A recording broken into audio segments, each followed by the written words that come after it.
അത് വളരെ ഗൗരവമായിട്ടുള്ള ഒരു സംഭവമാണ്. പണ്ട് കടുവയെ പിടിച്ചെന്നോ വെയില് തന്നെ വെളിവ് ചെയ്യുന്ന രൂപത്തിലൊക്കെ വന്നിട്ടുണ്ട്. ഒരു കാര്യം നമുക്ക് എല്ലാവർക്കും അറിയാം, ഇത്തരം കേന്ദ്ര ഏജൻസികളെ രാഷ്ട്രീയ താൽപര്യങ്ങൾക്ക് വേണ്ടി ദുരുപയോഗപ്പെടുത്തുന്നു എന്നുള്ളത് നമ്മുടെ നാട് മനസ്സിലാക്കിയിട്ടുള്ള യാഥാർത്ഥ്യമാണ്.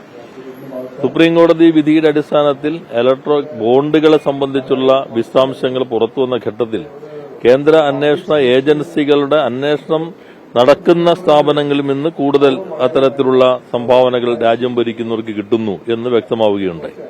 അപ്പൊ അങ്ങനെ ഒരു സമീപനം അവർ സ്വീകരിക്കുമ്പോൾ ഉദ്യോഗസ്ഥർ തന്നെ നേരിട്ട് ഇത്തരത്തിലുള്ള നടപടികളിലേക്ക് വരുന്നു എന്ന ഞെട്ടിപ്പിക്കുന്ന വിവരങ്ങളാണ് ഇപ്പോൾ പുറത്തു വന്നിട്ടുള്ളത്. വളരെ ഗൌരവത്തോടുകൂടി തന്നെ ബന്ധപ്പെട്ടവർ അത് പരിശോധിക്കേണ്ടതുണ്ട്.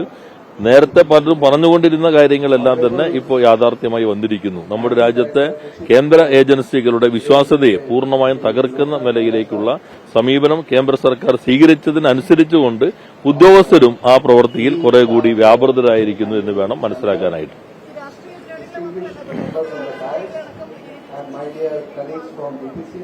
അതിപ്പോ അവര് രാഷ്ട്രീയ താല്പര്യം വെച്ചിട്ടായിരിക്കും ഭരണക്കാർ നോക്കുന്നത്. അപ്പൊ അങ്ങനെ ഈ മോന്തായം വളഞ്ഞ മൊത്തങ്ങ് വളയുമല്ലോ. അപ്പൊ അതിനനുസരിച്ചുകൊണ്ട് ഇതിനകത്ത് കുറച്ച് അവര് നനയുമ്പോൾ ചീരി നനഞ്ഞ് കുറച്ച് ആശ്വാസം അവർക്കും കിട്ടും എന്ന നിലയിൽ ഉദ്യോഗസ്ഥരും അത് ഉപയോഗിച്ചിട്ടുണ്ടാവും. അതിനാവശ്യമായ ഒരു പരിസരം യൂണിയൻ ഗവൺമെന്റ് സ്വീകരിച്ചിട്ടുണ്ട്.